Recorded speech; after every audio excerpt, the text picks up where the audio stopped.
écouter religieusement. À tout à l'heure. Merci. Merci beaucoup, Boubacar. Merci à tous. Monsieur le Président du Parti pour l'Unité et le Rassemblement, honorables invités, merci d'être avec nous cet après-midi au Grand Théâtre National Doudou Ndiaye Coumba Rose pour assister à cet entretien exclusif que m'accorde le candidat du PUR, Monsieur Aliou Mamadou Dia. Mon nom est Oumi Ndour, je suis journaliste et j'ai découvert, comme l'ensemble presque des Sénégalais, le 1er octobre 2023, Aliou Mamadou Dia, lorsque le président du PUR, Serigne Moustapha Sy, a annoncé qu'il portait son choix sur lui pour porter les couleurs du parti à la présidentielle de février 2024. Alors, la question que je me suis posée, c'est qui était ce Aliou Mamadou Dia, qui était jusque-là, nous dit-on, fonctionnaire dans le système des Nations Unies. Il était représentant résident du Programme des Nations Unies pour le développement au Cameroun. Autre question que je me suis posée, c'est est-ce que ce choix a été démocratique? Est-ce qu'il a été consensuel ou est-ce qu'il a été imposé par le président du PUR? Et par ricochet, est-ce que Aliou Mamadou Dia aura les coudées franches une fois élu au soir du 25 février 2024 par rapport à cette figure religieuse très forte? Beaucoup de questions donc trottent dans ma tête et c'est avec un immense plaisir que nous allons avoir cet entretien. Autre question, est-ce qu'il n'arrive pas trop tard dans la course à un scrutin qui s'annonce comme étant un des plus disputés de l'histoire de notre pays? Est-ce qu'il n'est pas resté déconnecté des réalités du Sénégal en étant resté aussi longtemps, resté hors du Sénégal? Qu'est-ce qu'il propose aux Sénégalais? Qu'est-ce qu'il propose à ses compatriotes s'il est élu le 25 février pour permettre à leur pays de sortir de la liste des 25 pays les plus pauvres au monde? Nous parlerons également des alliés, notamment du cas de Ousmane Sonko, le président du PASTEF, qui est actuellement dans les liens de la détention. Et évidemment, nous parlerons du parcours de cet enfant de Mbour, ville à laquelle il est resté très attaché. L'entrevue durera 1 heure et se fera entièrement en Wolof. Alors ne nous en veuillez pas, hein. C'est une Sérère et un Toucouleur qui vont essayer de parler Wolof, mais on va faire de notre mieux pour être entendus de la majorité de nos compatriotes. Et puis à l'issue de cette entrevue, nous laisserons la parole à Monsieur Aliou Mamadou Dia pour sa profession de foi. Bonjour Monsieur Dia et merci de nous avoir accordé cette entrevue. Nous sommes ravis de pouvoir vous faire face parce que, comme je le disais, quand j'ai appris dans les médias que c'est vous qui alliez porter les couleurs du PUR à la course à la présidentielle de 2024, je me suis dit, en tant que journaliste, hein, mais c'est qui? Alors si moi, en tant que journaliste, je me pose cette question, j'imagine que beaucoup de Sénégalais se sont posé la même question. Alors, elle est très triviale, mais ma laaj la ko ci wolof. Aliou Mamadou Dia mooy kan? Assalamu alaikum wa Sénégal. Assalamu alaikum wa Afrique. Assalamu alaikum le monde entier. maa ngi am mbégte ak xol bu sedd pour waxtaan ak yéen tey. Bala may commencer dama bëggoon sant sunu borom bu baax a baax moom mi ñu sàkk moom mi tax lii yëpp nekk tey di julli ci yonent bi sallallahu alayhi wa sallam. Di bala may dellu ci question ummi bi bëggoon delloo njukkal Serigne Moustapha Sy Al Maktoum.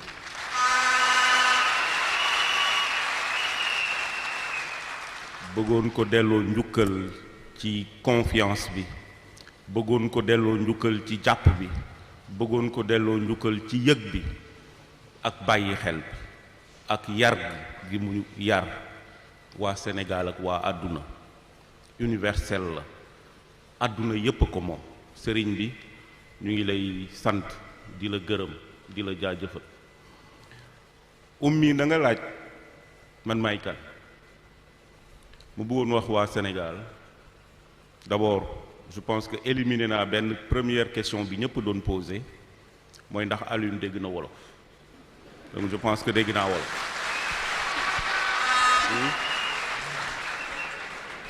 donc loolu question boobu kenn dootu ko laajati. deuxième bi mooy man maa ngi juddoo fu ñuy wax Kër Oumar nekk dans le Saloum ñu bari dañu xalaat ni sax Caajaay laa juddoo mais Kër Oumar laa juddoo nekk dans le Saloum sama yaay sant Ndaw di bëlëb Ndukumaan dëkk Saloum diggante Foundiougne ak Passy jëm ba Sokone foofu samay maam rekk fa dëkk ba Kaffrine sam papa di Haalpulaar di Tukulóor di Torodo bu set wecc jógee dëkk cosaanoo fu ñuy wax Dodel nekk dans la région de Podor dans le département de Podor dans l'arrondissement de Ndioum haɗemo ɓennude mbeɗe yiɗi wiide bandiraɓe Haalpulaar en bandiraɓe Fuutankoɓe ɓinguel mon biyeteɗo Aliou Mamadou Dia haaldete e mon hannde komi Fuutanke komi Dodelnajo komi Toroɗo onon fof mi juurima on mi salminima on mi tottima on yettare mon donc Oumy loolu mooy sama origine. leer na kon en plus du wolof dégg nga pulaar bu baax te fàtte woo. dégg naa pulaar bu baax a baax damay làkk pulaar suñu kër pulaar sax la ñuy làkk en plus du wolof donc ñu doon laam-laamee ndax dégg naa wolof ak pulaar ak leneen sax nag. dinañ ci ñëw ci kanam incha allah. En attendant wax nga ñu say origine mais sa parcours aussi bëggoon nañ ko xam parce que bi ñu déclaré ne yow yaay doon mbëru PUR ci élection présidentielle bi ñu jëm dégg nañ ne ku def ay jaloore nga ci système des Nations Unies mais avant ça foo jaar foo màggee balaa nga yegg foofu. waaw loolu dama ci sawar vraiment waxtaan ci bu baax a baax parce que ñi ma xam ñëpp Caajaay la ñu ma xamee parce que samay parents foofu la ñu installé woon benn jamono fa laa jàngee école primaire école El Hadj Mamadou Diène di profito waale d'ailleurs bala may jàll di remercier waa Caajaay di leen wax ne maa ngi ñëw nag Caajaay ñoo ko moom keneen moomu Caajaay pour ñun la PUR pour le candidat du Sénégal du yàgg maa ngi ñëw donc ma jàngee Caajaay école El Hadj Mamadou Diène ma bëggoon ci profito Oumy d'ailleurs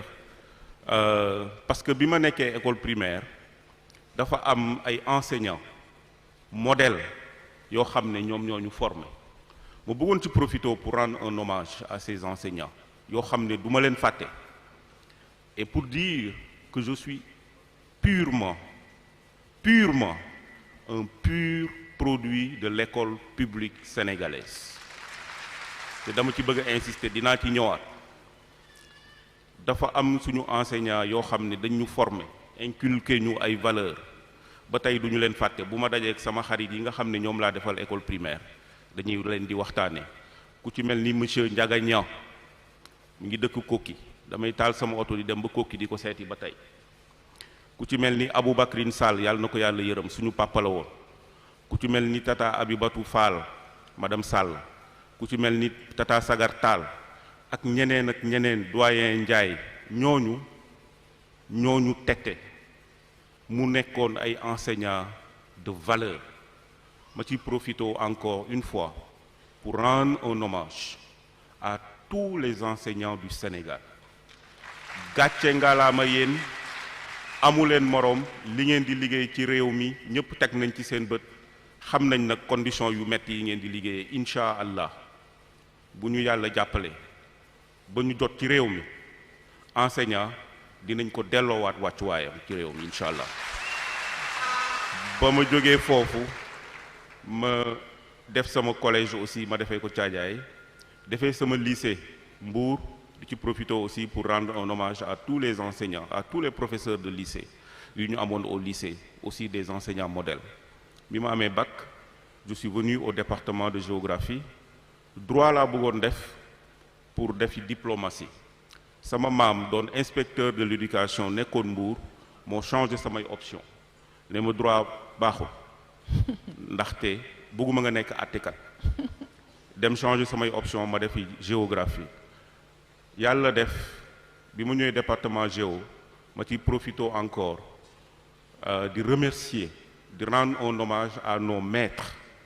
de l'université Cheikh Anta Diop surtout du département de géographie et de la faculté de lettres et sciences humaines du département de géographie professeurs yu nga xam ni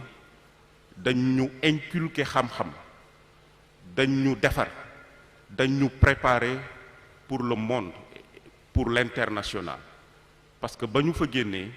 ci lañ song àdduna bi bu ñu préparé wul woon préparation bu baax amaana du ñu mën loolu dañu bëgg université l'éducation l'enseignement supérieur ñu delloo ko fa mu nekkoon mu gën a baax xale yi gën ci gis seen bopp. tout à fait dinañ dellu si wàll woowu mais balaa ñuy continuer waxtaan wi sëñ bi di wax ñi yor mbiip yi ak sifflet yi ñu daal di bàyyi donc mën ngeen tàccu mais mbiip yi ak sifflet yi ngeen arrêté ko comme ça déggin bi gën a neex jërëjëf. ma des foofu sax université Cheikh Anta Diop ndax ba nga fa jàngee ba pare da nga fa dellu si aussi di jàngale foofu fan la woon ak lan nga fa doon jàngale. waaw bi may def DEA bi ma paree sama DEA yàlla dafa def ma am une bourse d'excellence de la francophonie pour dem defi sama thèse en France à l'université de Marne-la-Vallée à l'Institut francilien de géosciences li ma doon jàng dafa xawoon compliqué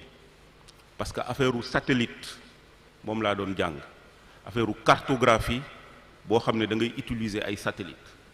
technologie boobu xam-xam boobu bi ma koy jàng boobu fekk na mu tumuranke Sénégal bu baax a baax moo taxoon francophonie joxoon ma bourse ma dem effectivement defi sama thèse comme thèse en alternance laa amoon su ma ñëwee effectivement doon naa def ay cours au département de géo prof bi ma doon encadré doon ma jox aussi ay cours yoo xam ne daan naa ko def laboratoire de télédétection appliquée bi nga xam ne moo nekkoon institut des sciences de la terre professeur Wade moo ciy profité pour rendre ko un hommage moom ak soxnaam parce que ñu ma dimbali la ñu woon ma fa doon aussi joxe ay enseignements un peu partout di former même des professionnels du gouvernement sur les problématiques d'utilisation de l'imagerie satellitaire dans la production des connaissances et de l'information notamment tout ce qui est système d'information géographique loolu mooy sama spécialité ci loolu laa liggéey pendant beaucoup d'années avant effectivement may dem dans le système international. waaw système des Nations Unies man bi ma tàmbalee gëstu ci say mbir ba ñu jox ma say CV dama am sentiment mooy li tubaab bi naan vous m'avez donné un complexe parce que CV bi macha allah gudd na ma ko xool ma ne kon man jànguma dara de ndeket dama doon jàngantu macha allah CV bi surtout li nga def Nations Unies ba pare dama gis ne aussi dem nga ci ay programme yu bëri ci dëkk Afrique yu bëri ma bëggoon nga cofal ñu ci tuuti rek ci li nga def ci programme des Nations Unies yi nga xam ne yow yaa ko yoroon. waaw Nations Unies comme ni ngeen ko xamee mooy mbootaayu réew yi nga xam ni ñoom ñooy accompagner notamment le PNUD le programme des Nations Unies pour le développement mais commencé wu ma PNUD yeneen agence sous système des Nations Unies la commencé. Notamment OCHA. OCHA, c'est l'Office des Nations Unies pour la coordination des affaires humanitaires. Donc, foofu laa njëkk a commencé liggéey ci affaire cartographie des crises humanitaires. Donc, loolu moom fa dugal d'ailleurs. Bi ñu commencé liggéey loolu ma nekk ci pendant 6 mois ma gis ni jàng apporté wu ma woon lu bari parce que li ma jàngoon daanaka ak li ma doon def. C'était comme nga am jàng ba am disons bac ñu delloo la pour nga def ay exercices su 6e collège par exemple donc après 6 mois j'ai décidé de partir parce que je ne m'épanouissais pas dans la fonction après quelques mois après évidemment j'ai réintégré le système des Nations Unies ñu recruté ma comme expert senior sur les problématiques de réduction des risques de catastrophes de prévention des crises pour l'Afrique de l'Ouest. Et donc, nous attachons au niveau de la CEDEAO Donc toutes les questions de politique de la CEDEAO sur les crises, sur les réponses humanitaires, sur la prévention des catastrophes, man maa ci liggéey tout au début. Et puis accompagner aussi beaucoup de pays d'Africains de l'Ouest, tous les pays membres de la CEDEAO, les stratégies et les politiques qu'ils ont élaborées, y compris le Sénégal, dans les années 2005-2006, toutes les politiques des pays de l'Afrique de l'Ouest sur les problématiques de gestion des crises et d'anticipation, pratiquement man maa ci liggéey ak. maanaam daal lépp lu jëmoon ci xare yi amoon ci fii ñu nekk ci Afrique soowu jant. Même crise naturelle inondation yi daal ñu si ñëwaat. waaw yooyu aussi c'est la bokk. J'ai beaucoup travaillé sur les inondations. Et d'ailleurs, quand je faisais ma thèse, je travaillais sur la cartographie par satellite et système d'information géographique des inondations dans le bassin du fleuve Sénégal, notamment sur la ville de Saint-Louis. waaw Donc yooyu inch'Allah dinañ ci ñëwaat. dinañ ci dellu si voilà. dinañ ci dellu si kon muy jaar-jaar bu am solo ci système des Nations Unies. Mais loolu début bi rek la. début bi la de parce que yow.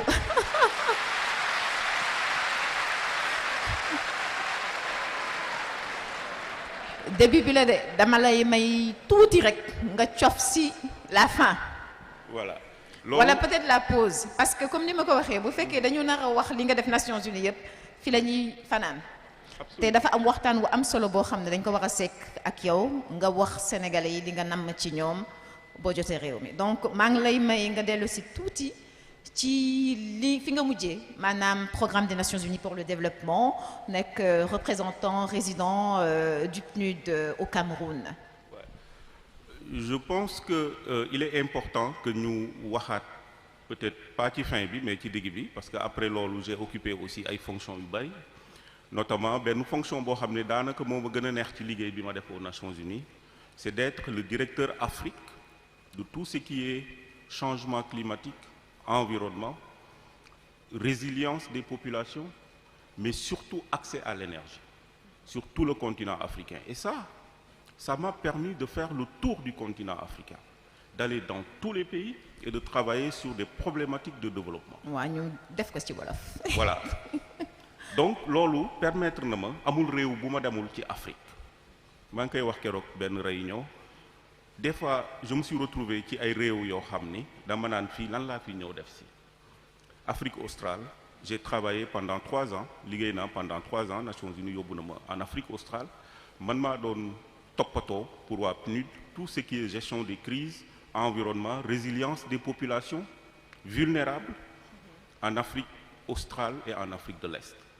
Donc xam ngeen problème yi am ay Madagascar ay Mozambique Swaziland Lesotho Namibie Zimbabwe c'est des questions très très complexes et j'ai beaucoup travaillé dans cette région liggéey naa lu bari aussi en Afrique de l'Est au Kenya en Tanzanie liggéey naa pendant 6 ans en Éthiopie te ku xam Éthiopie xam ne c'est un pays un peu difficile un peu complexe pour liggéey sur les problématiques de développement jàppale le gouvernement éthiopien jàppale tous les acteurs de développement en Afrique de l'Est. Sud-Soudan liggéey naa fa lu bare j'ai fait le Soudan ay Tchad les pays difficiles liggéey naa ci lu am solo ci sama carrière ba bi may jàll représentant résident muy loo xam ne consécration la pour liggéey bi nga xam ne def naa ko ba ñëpp reconnaître ko mais aussi des problématiques yoo xam ne c'est des problématiques de grande envergure wax naa ko léegi sur les changements climatiques man maa porté woon accompagnement bi Nations Unies waa PNUD apporté woon au groupe africain des négociateurs pour l'accord de Paris donc j'étais au cœur des négociations et des discussions sur la problématique du climat. mooy ci COP 21 ba wala. COP 21 voilà. COP 21 donc liggéey naa ci lu am solo ak ay beaucoup de gouvernements africains y compris le Sénégal. D'accord. Parce que période boobu j'ai beaucoup accompagné jàppale naa aussi bu baax a baax le ministère de l'environnement waa ministère de l'environnement du Sénégal ñu may dégg. ci ay accompagnement même seen participation à la COP am na yoo xam ne ñun ñoo ko financé woon jamono jooju ak waa PNUD Sénégal donc accompagner leen ci élaborer ay stratégies élaborer ay plans de réponse à l'adaptation au changement climatique etc. Accès à l'énergie c'est quand même aussi un point extrêmement important man maa dirigé woon toute l'équipe du PNUD en Afrique de l'Ouest qui travaillait sur l'accès à l'énergie mais l'accès à l'énergie en milieu rural dinañ ci ñëwaat ci kanam. bëgg naa ñu ñëw ci torop ndax jamono ji moom énergie moom Sénégal xam nga mooy coow li énergie bi moom il faut que ñu wax si mais Aliou Mamadou Dia man bu ma xoolee sa CV ak dégg yow li nga wax yépp ne moom nga def Nations Unies xam nga ñun Sénégal ñu si bëri koo si wax la lay ne man dama bëgg dugg système Nations Unies de yow nga dem ba dugg ba toll fi nga toll ba am grade bi nga fa am dama am envie laaj la qu'est-ce que vous êtes venu faire dans cette galère lan nga wut si coowal politique Sénégal ndax politique Sénégal metti na bëri na histoire bëri na coono daal man daal ba tey loolu ump na sama xel mi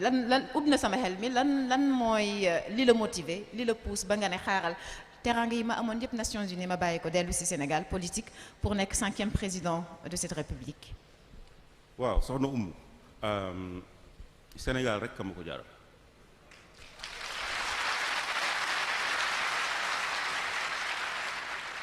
Sénégal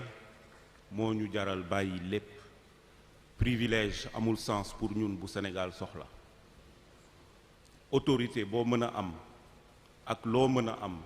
bu Sénégal soxla da nga ko fay bàyyi te ñëw wuy si à l'appel du peuple. Je pense que Serigne Moustapha encore une fois gàcce ngalaama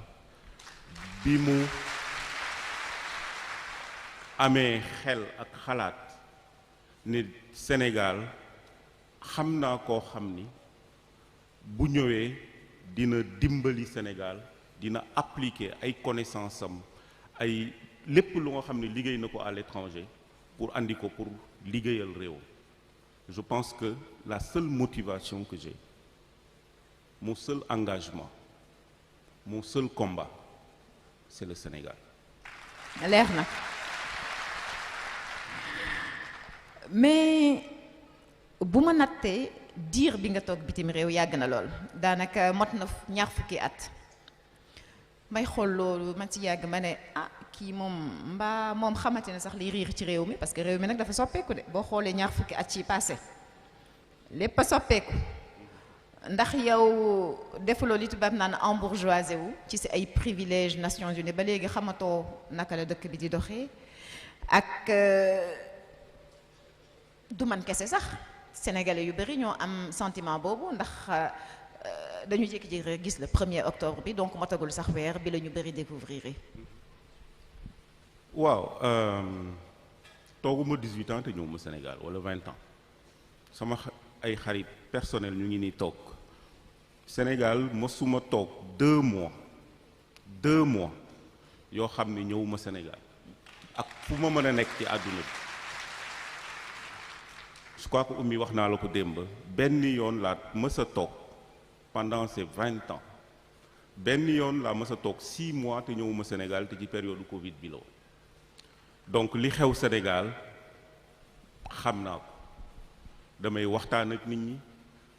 je vous ai dit que moi je suis un géographe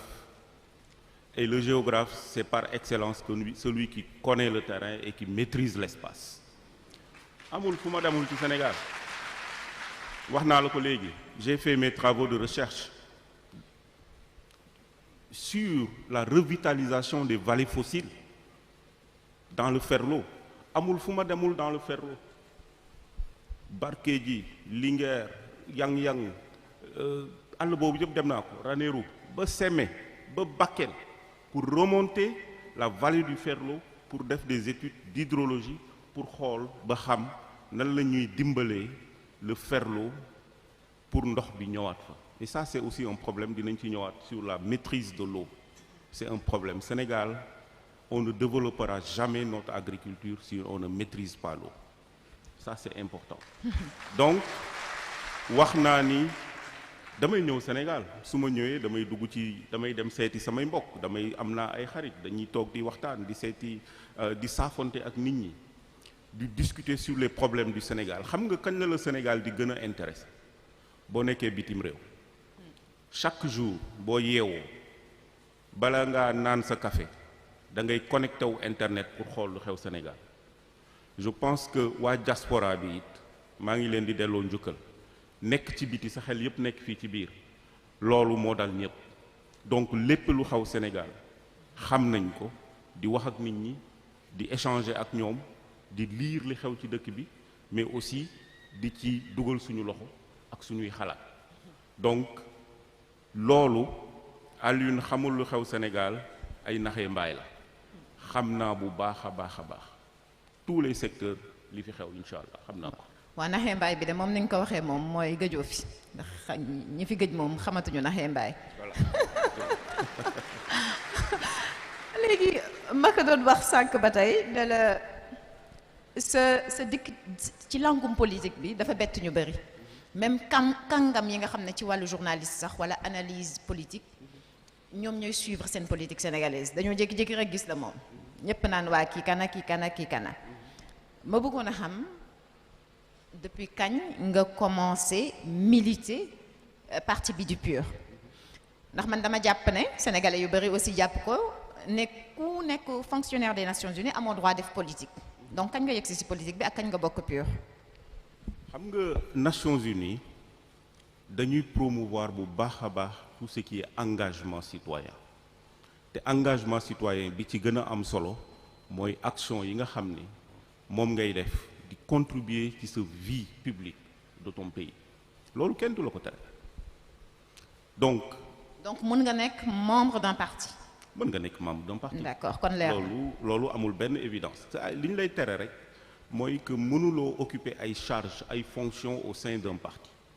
mais dara terewu la bokk ci benn parti di ci militer di andi sa xalaat parce que politique Sénégal il faut aussi ñu changer la conception de la politique au Sénégal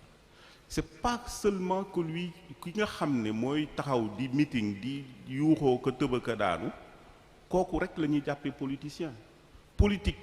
c'est l'art de gérer et d'administrer la cité képp koo xam ne yaa ngi jàpp ci administration wu sa cité képp koo xam ne yaa ngi def des actions citoyennes mais tu fais de la politique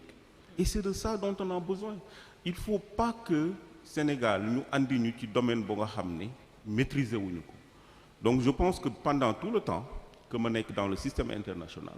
maa ngi aussi di contribuer ci ay réflexion ci ay xalaat ci doxalin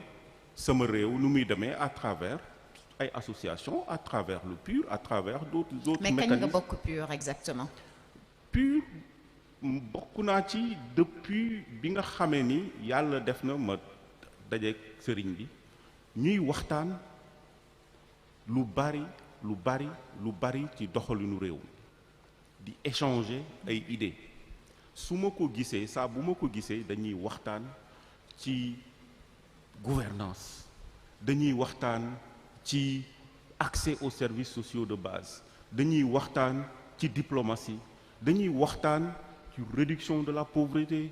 maa ngi rappelé waxtaan bu am solo bu ma waxtaan ak moom sur la mise en œuvre des objectifs de développement durable pour wax la ne la que loolu échange yooyu may am ak moom échange yi may am ak Cheikh Tidiane échange yi may am ak ñeneen c'est ma manière de contribuer à la réflexion pour rendre mon pays un meilleur pays. waa léegi tontu ma lu leer loolu kañ la parce que bu ma ne nag le 25 septembre la woon le 1er octobre ñu annoncé ne yow yaay candidat donc seen daje boobu kañ la woon kañ nga bokk PUR Sénégalais yi dañu bëgg a xam. depuis 2018 maa ngi contribuer maa ngi andi samay xalaat soit à travers sëriñ bi soit à travers yeneen membre parti bi de manière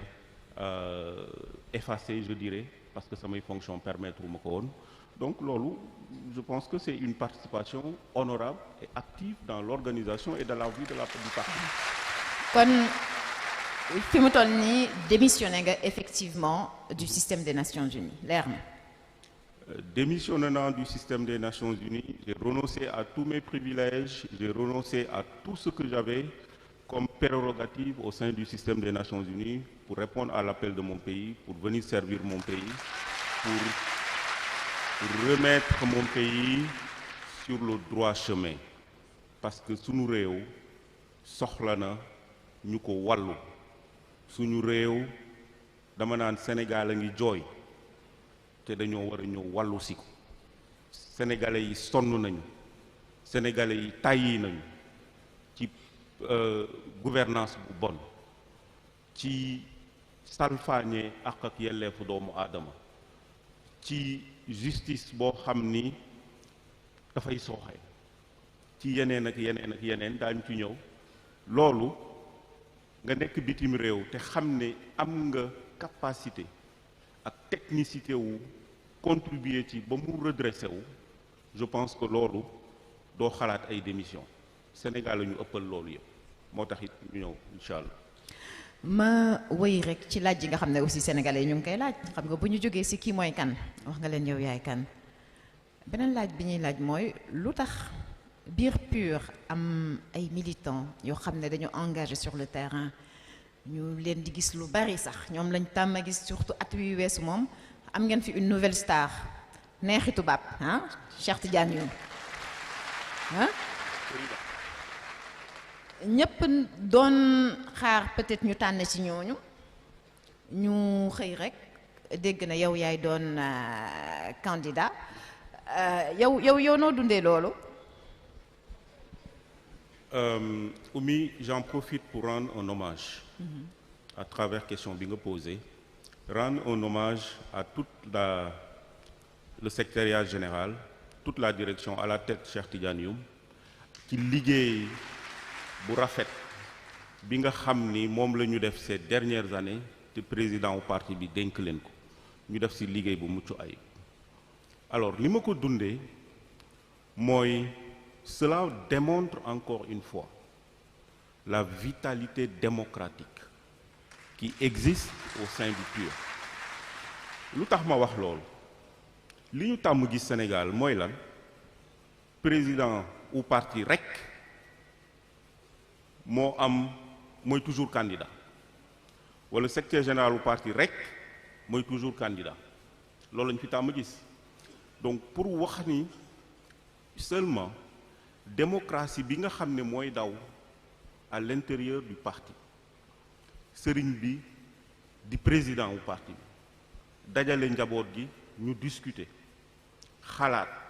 ban profil la ñu xalaat ne mën na porter valablement la candidature, pas la candidature du PUR, mais la candidature du Sénégal. Un candidat pour le Sénégal. Serigne Moustapha tànnalul waa PUR candidat, dama bëgg mu leer. Serigne Moustapha waa Sénégal la wutal candidat. candidat bi candidat wu Sénégal. donc moo tax bu ñuy wax dañuy wax ak Sénégal yépp. li ñuy def on transcende les clivages. dëgg la kon daal gis-gis wu yees, doxalin wu yees ak ay nit yoo xam ne daal daanaka mën nañ nañu bees dañ ci ëttu politique bu Sénégal loolu ngeen indi. wallaay Sénégal dañu tàmm nag di gis des politiciens professionnels nekk fi depuis 30 ans depuis 40 ans réglé wu ñu suñuy problème. Il est grand temps et le peuple sénégalais en demande. Nous voulons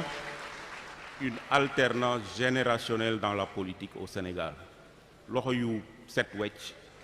moom la ñu bëgg pour jëlaat suñu réew teg ko ci yoon. parce que nag dafa doy. Rien ne sera plus comme avant. Et ça ñun dinañ ci taxaw daañu ci liggéey. donc encore une fois pour me résumer wu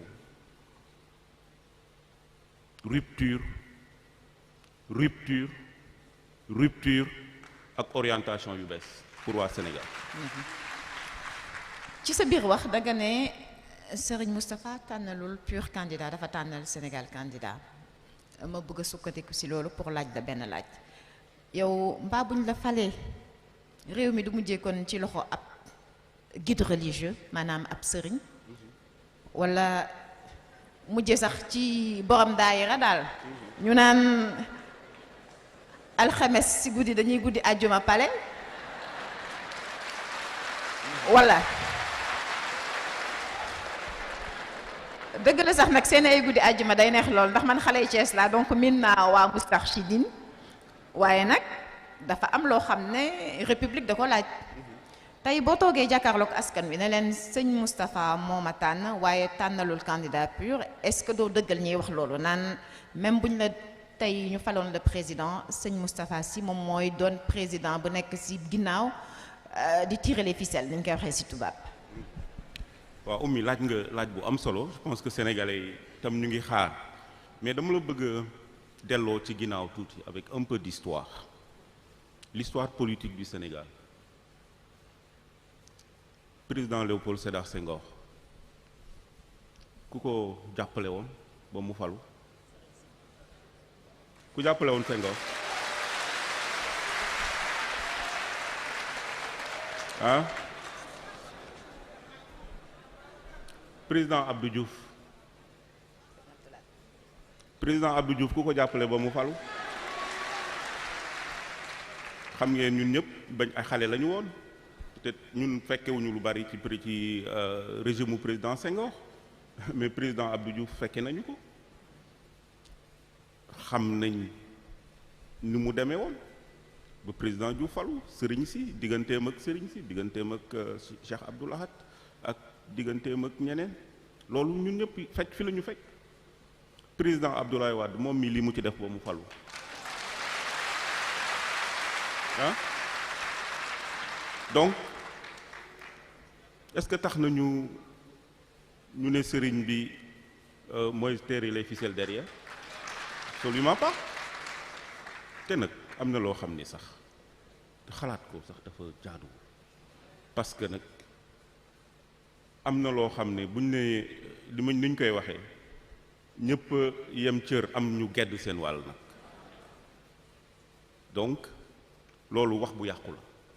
Serigne Moustapha li ko ñor Sénégal li ko ñor mooy sénégalais yi ñuy noot te amuñu doole mu gis koo xam ne jàpp na ni kii bu ko sénégalais yi jàppale mu nekk président de la république te incha allah daañu ko nekk dina saafara problème mu sénégalais man nii Serigne Moustapha jàppale su ma nekkoon président de la république du Sénégal mu gis ne nekkuma ci problème mu sénégalais il sera le premier à me dénoncer.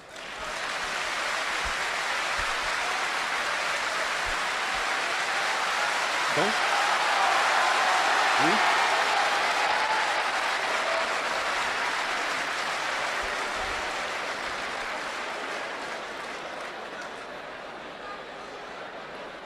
Sera le premier Serigne Moustapha encore une fois ma yeggale li ko ñor du man Sénégal la ko ñor donc ma waxaat ko su ma nekkoon président suba mu gis ne maa ngi taxawee taxawaay bu dul taxaw bi ma war a taxaw pour Sénégal li ñu yaakaaroon ci man gisuñu ko moom mooy njëkk ne Alioune d'accorduma ci li ngay def loolu donc du loo xam ni daf ko def pour tirer ci benn privilège daf ko def parce que gis na encore une fois ma waxaat ko je ne me fatiguerai pas de le dire sénégalais bu am compétence bu liggéey pratiquer développement tàndantuwu ko ak ay résultats et je défie tout le monde d'aller dans les pays où j'ai servi de faire le tour du continent et de demander après moi donc bu gisee loolu yéene ko am réewam je pense que rien n'est plus noble que ça. waa kon baax na ba ñu yegg ca fi mu toll nii nag ma bëgg ñu ñëw ci pàcc wi gën a am solo pour man ci waxtaan wi mooy duma la sax wax nga dévoiler sa programme ndax foofu yeggaguñ sa nee nañ ma ci fan yi incha allah nga ko nar a def mais dama bëggoon rek nga cofal ñu ci tuuti bu ñu la falee le 25 février 2024 incha allah premier tour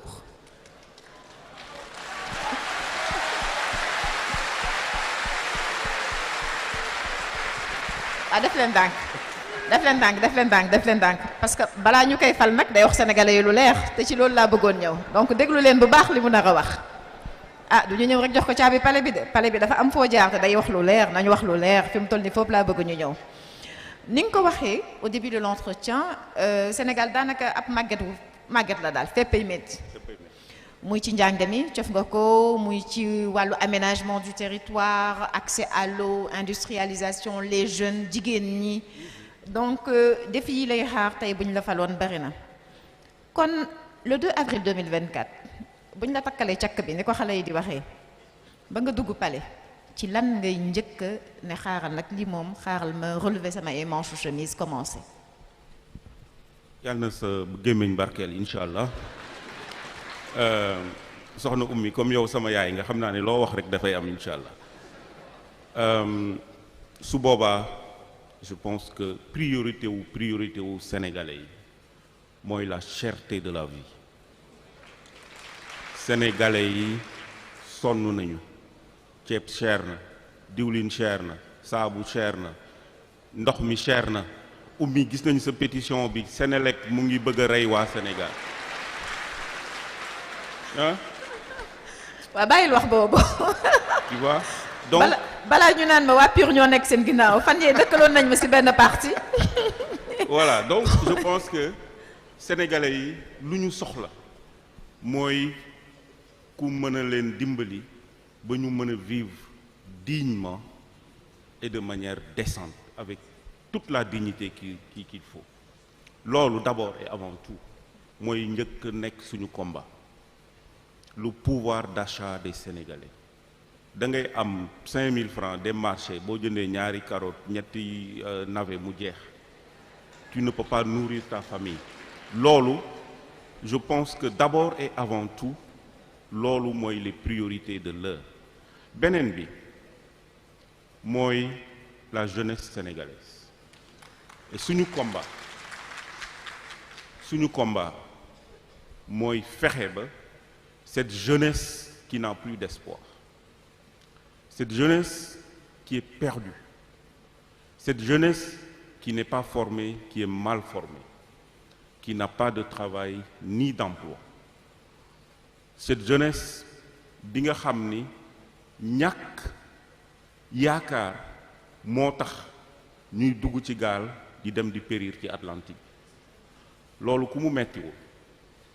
loolu gouvernant bu mu mettiwul gouvernant bu mu terewul a añ wala mu tere la reer c'est parce que y a problème ñun incha allah on va trouver des solutions à ces problèmes de la jeunesse. En formation defal ndànk mbaa du mujjee ca ana ñu amul liggéey déggoon nañ ko fi de te xam nañ na mu mujjee léegi concrètement ci yan levier ngay peser pour justement ndaw yooyu mën a bàyyi ci ni ñu koy waxee ci tubaab désespoir bi ñu nekk nii. mais levier yi bari na du ma dévoiler suñu programme évidemment parce que am nañ ci ay xalaat yu am solo mais jeunesse bi d'abord les jeunes pour nit mën a liggéey il faut mu am qualification professionnelle bu amul qualification c'est un problème donc la formation l'éducation maa ngi doon wax sànq njàngale mi ak éducation nu mu yàqoo ci réew mi avant école publique titre la woon nga dem école publique jàngee école publique 90% de Sénégal ñi fi tekki dara école publique moo leen formé école privée bu yàgg ba c'était boo demee ba nga xam ni daanaka mënoo jàll ci école publique bi ci lañ lay yóbbu école privée pour fayal la pour dimbali la nga jàll mais maintenant c'est le contraire donc la formation des jeunes c'est extrêmement important il faut que nos jeunes soient qualifiés techniquement compétents pour pouvoir prétendre à trouver du travail mais il faut assainir le climat des affaires il faut que sunu secteur privé parce que comme on dit l'emploi secteur privé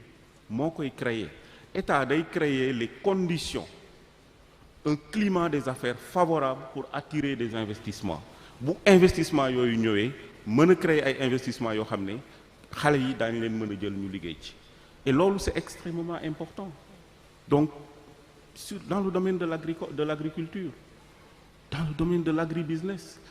les chaînes de valeur qu'il faut développer, renforcer. Keroog maa ngi wax bi ma amee réunion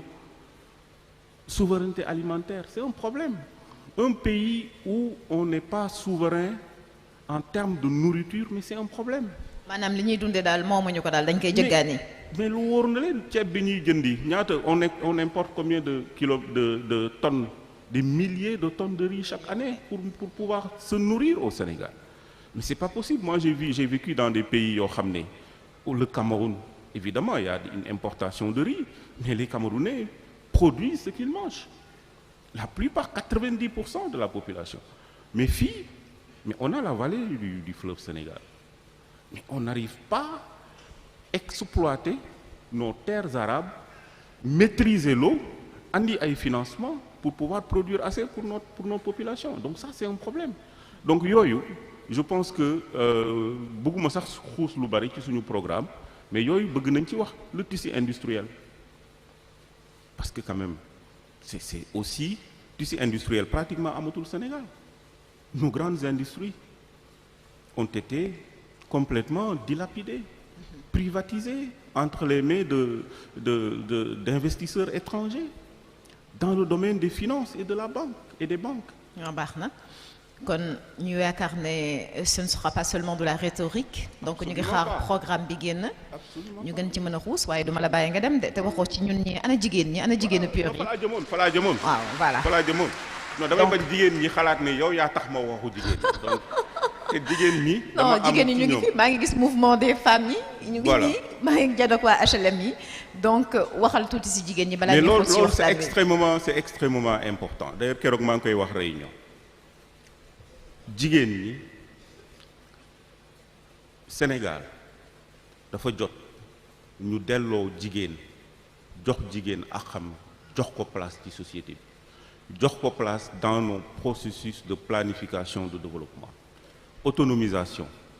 c'est quelque chose qui m'est très cher. J'ai beaucoup travaillé sur l'autonomisation des femmes dans tous les pays où j'ai été en fonction. Beaucoup. waaw maanaam kattanal leen ba ñu mën a demal seen bopp. ci wàllu koom kattanal jigéen c'est extrêmement important ci wàllu koom. donc liggéey naa ci lu bari ci programme bi it am nañ ci ay xalaat ak ay propositions yu am solo jigéen ñi nga xam ni dañu nekk aussi en milieu rural ñoo gën a sonn. ci kaw gi ñoo gën a sonn am nañ ay xalaat ci biir programme bi yoo xam ne incha allah bu ñu ko dérouler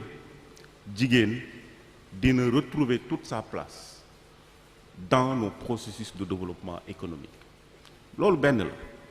mais ñaareel bi gën a am solo pour man en tout cas bu am solo la mooy leadership féminin nan nga mën a concevoir benn gouvernement wu 39 membres by the way comme ni américains yi di wax ñun bu ñu nekkee président bu ñu jotee ci nguur gi gouvernement wu 30 membres sax du fi am incha allah yàq xaalisu réew mi gouvernement wu 39 membres yoo xam ne c'est juróom-ñaari jigéen a ci nekk dafa mel ni Sénégal jigéen ñi amuñu benn compétence c'est pas normal donc leadership féminin jigéen ñi ñëwaat ci position ñu nommé leen ci position yu stratégique pour ñu mën a doxal réew mi ci tous les domaines loolu dafa am solo te dafa war a nekk parce que jigéenu Sénégal gàcce ngalaam elles sont bien formées elles sont compétentes elles sont capables elles sont braves donc loolu vraiment jigéen ñi bëgg naa ñu daje maa ngi koy wax Cheikh Tidiane waxtaan pour xool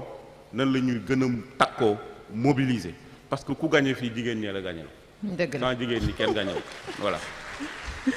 wax wi dex na de waaye jigéen ñi tey leen seen carte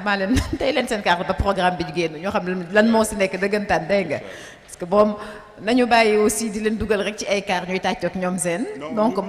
vraiment yàqamti naa gis programme bi ba gis wàll wi nga jagleel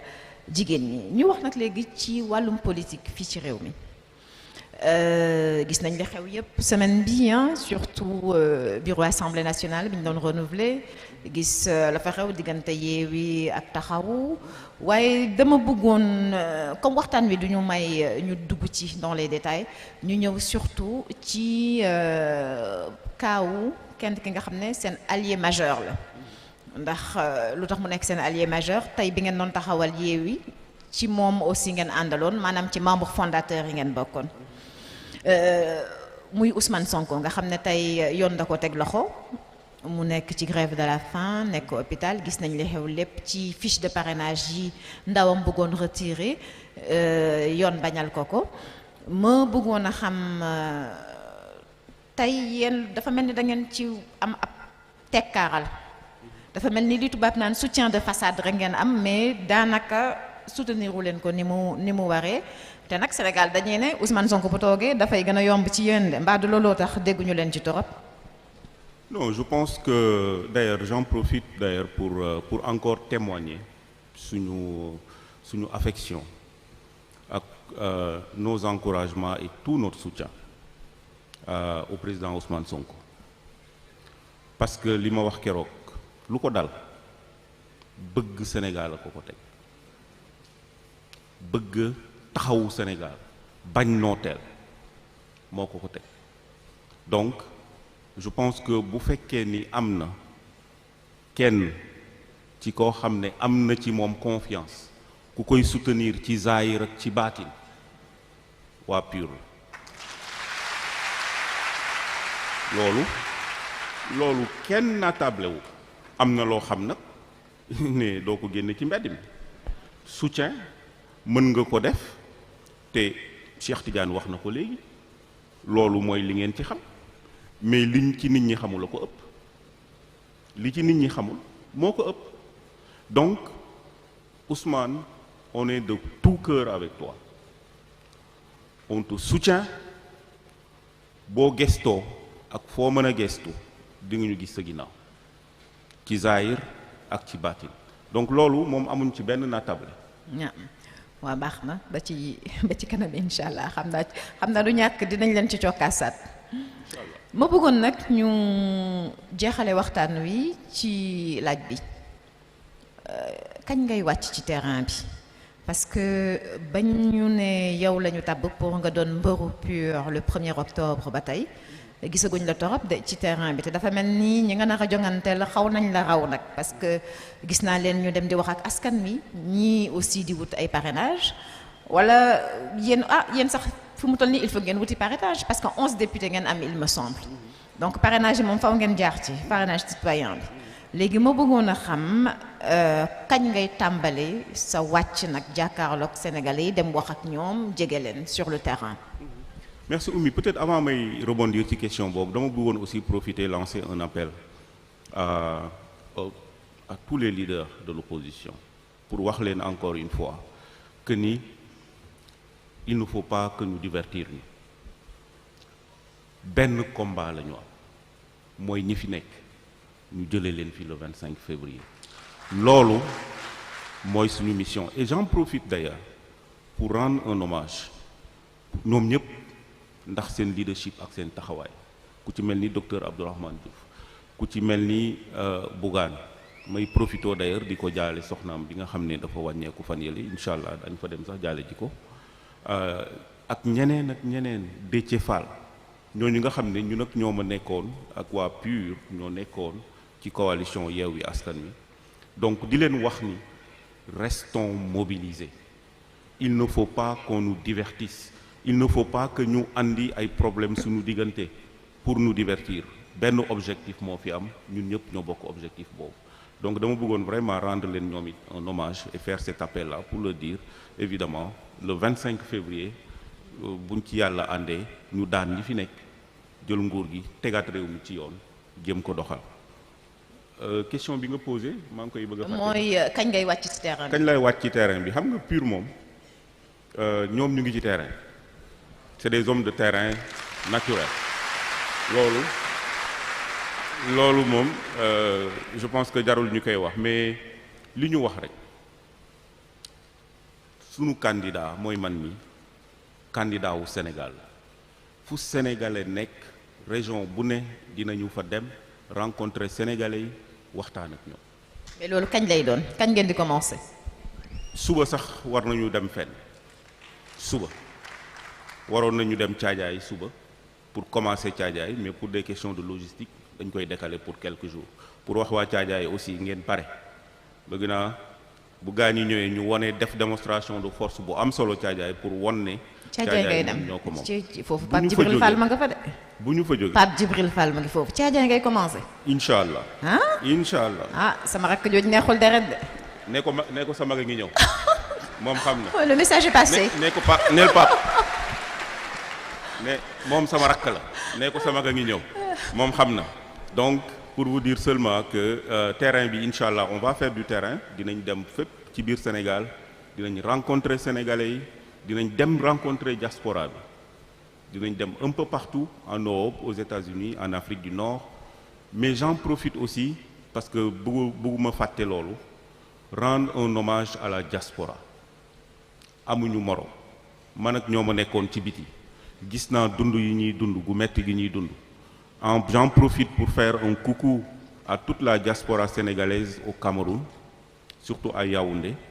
les premières réunions que j'ai eues ñoom ñoo ko organiser mobiliser tout le monde wax ma seeni problème yaakaar ne incha allah bu ñu yàlla dimbale dinañ dimbale waa diaspora bi accompagner leen ñu mener une vie décente mën a ñibbi ci seen réew mën a investir seen réew mën a am facilité wu dem ak a ñëw loolu c'est un gros problème boo xam ne waa diaspora bi ñu ngi koy jànkonteel mais ummi aussi dama bëggoon profiter pour aussi wax ci yenn secteur productif yi nga xam ni dañuy jànkonteel ay problèmes les pêcheurs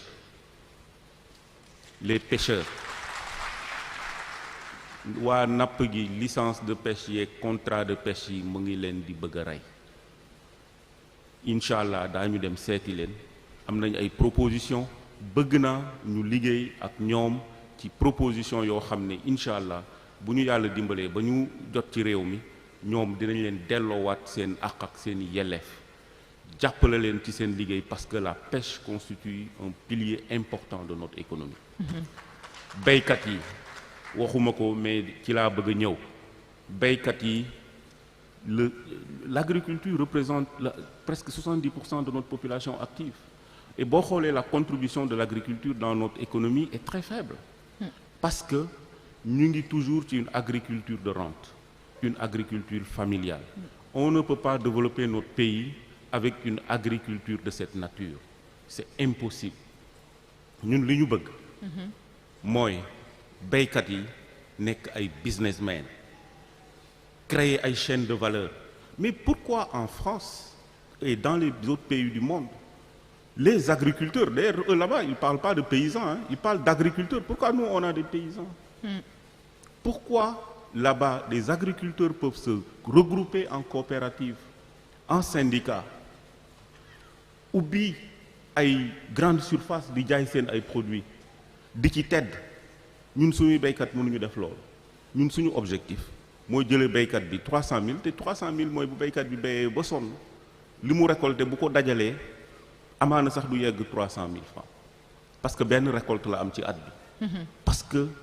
on n'a rien fait pour maîtriser l'eau notre objectif c'est créer agriculture bu moderne bu ñu mécaniser ba béykat bi dina mën a am ñetti récolte par an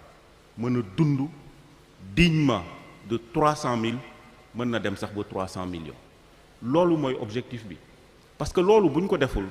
suñu indice de développement humain mais dafa faible en tant que pays. waaw mais xam nga nag baat yooyu du xaw a leer ci sama genre yi nga xam ne seen jàng soriwul ay indice de développement humain ay croissance dafa xaw a flou daal ci bopp nii donc dama bëgg boo ci wax nga wax ñu ci ay anam yu leer yoo xam ne ñii làkk kàllaamay ci réew mi dinañ ko mën a comprendre bu baax. sama yaram dafa xaw a tàng moo tax may xuus ci kii bi ci programme bi mais loolu mais je pense que dinañ ci ñëwaat incha allah bu ñu def lancement au programme bi mais dama bëggoon wax yooyu artisans yi l'artisanat sénégalais est dans des situations terribles dëgg la la culture xam naa moom ak yeneen duñ ci mën a xuus lu yàgg ndax comme ni ma ko waxee woon ci njëlbeen waxtaan wi benn waxtu la waroon durer yegg nañ ci ñu ngi lay jaajëfal bu baax di la wax nag xam naa moom kon 4 mois yi di ñëw ça va être intense pour vous ndax li nga ma ne foofu ngeen bëgg a dem yépp xaw ma kañ ngay am jot bi pour def ko mais en tout cas ñu ngi leen di souhaiter bonne route dit le jaajëfal. Donc, nous vous remercions d'avoir suivi cette entrevue exclusive accordée par Aliou Mamadou Dia, le candidat à la présidentielle 2024 du Parti PUR.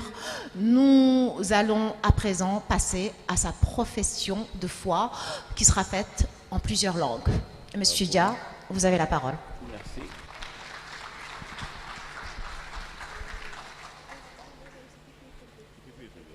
Oui, normalement, la profession de foi se fera